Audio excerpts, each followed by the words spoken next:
जगासाठी सोन्याची किंमत खूप जास्त आहे, पण शेतकऱ्यांसाठी उभं राहिलेलं पीकच त्यांचं सोनं आणि त्याची सुरुवातच होते की पेरणीने.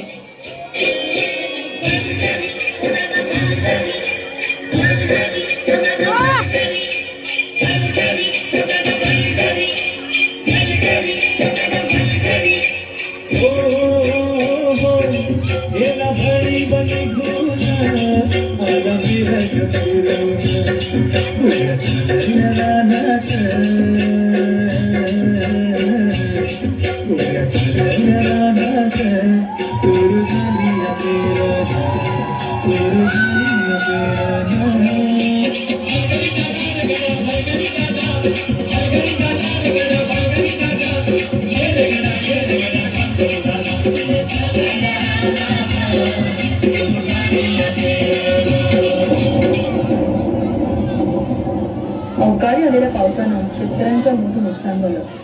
आता तोंडाशी आलेला घास विरवल्यानं नैराश्यातून शेतकरी आत्महत्येच्या दिशेने निघाले. कष्टानं पिकवलेलं शेत आडवं झालेलं पाहून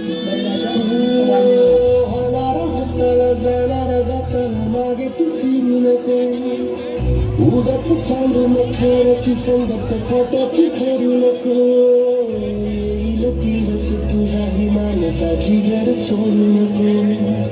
तुझ्या हाती आहे गाव सारा सर्व काळजी रे काळजी रे माझा देवा काळजी रे देवा, अरे किती कठोर परीक्षा घेतो.